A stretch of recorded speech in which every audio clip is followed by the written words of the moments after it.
Hi friends, সবাইকে দুষ্টু and Shanto creators চ্যানেলের পক্ষ থেকে অনেক অনেক ভালোবাসা।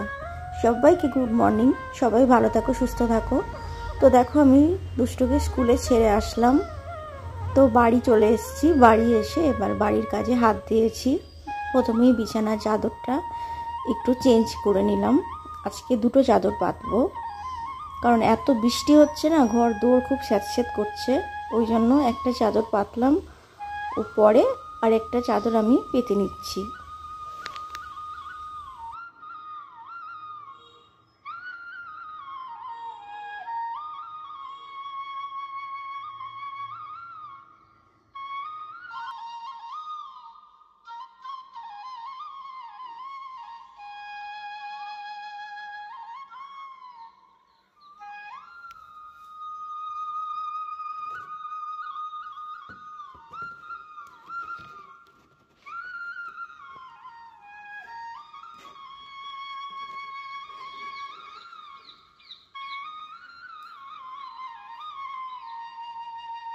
তো দেখো, আমার বিছানার চাদর পাতা হয়ে গেছে।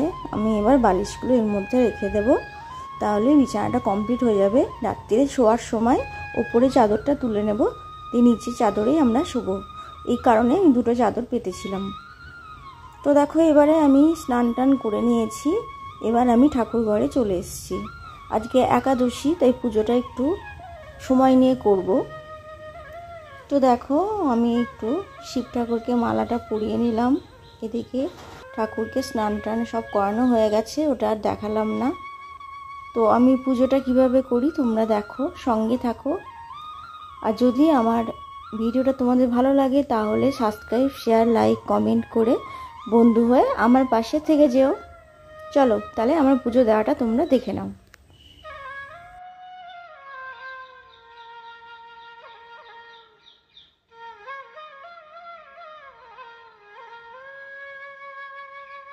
কিছুদিন ধরে আমি আমার মোবাইলে শ্যামসুন্দরী মায়ের ভিডিও বারবার দেখতে পাচ্ছি।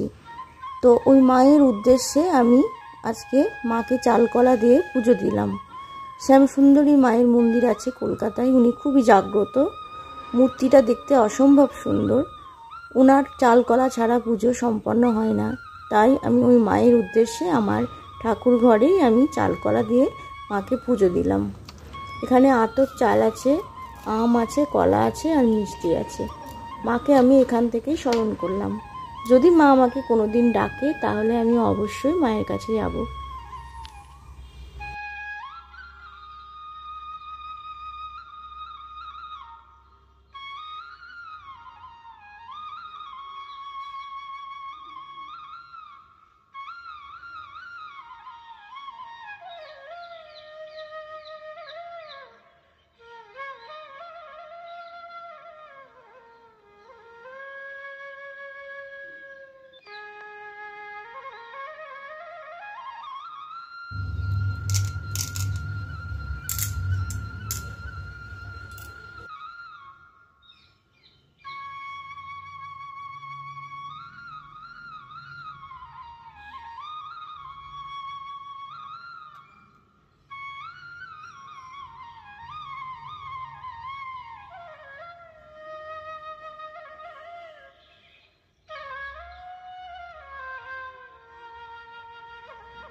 আজকের মতো আমার একাদশীর পুজো শেষ হলো।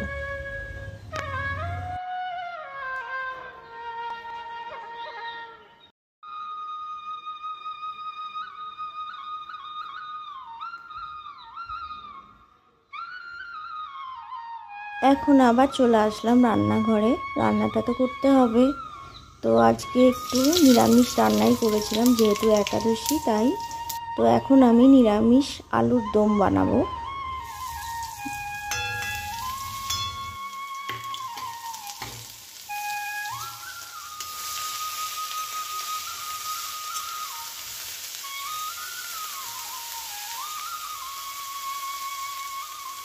আমি আলুগুলোকে কেটে ধুয়ে নিয়ে একটু হালকা তেলের মধ্যে ফ্রাই করে নিয়েছিলাম। তারপরে আমি কুকারে 2টো সিটি দিয়ে নামিয়ে রেখেছিলাম।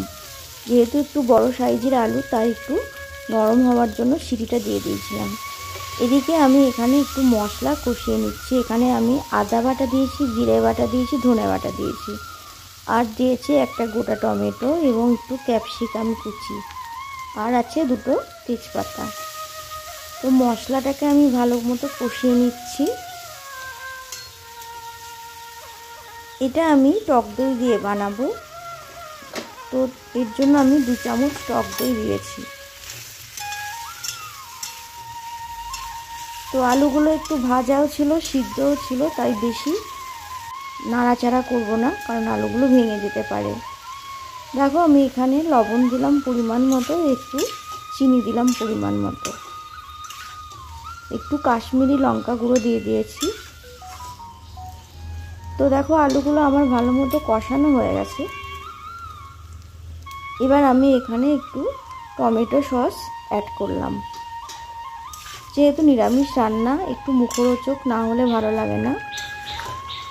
দেখো আলুটা আমার সিদ্ধ ছিল আগেই, কিছুটা জল দিয়েছিলাম। এবার আমার আলুর দমটা প্রায় হয়ে গেছে। এবার আমি দিয়েছি গরম মশলা এবং কাসুরি মেথি। কালারটা কেমন হয়েছে একটু বলো। খেতে তো অসম্ভব সুন্দর হয়েছে, আমরা তো খেয়েছিলাম।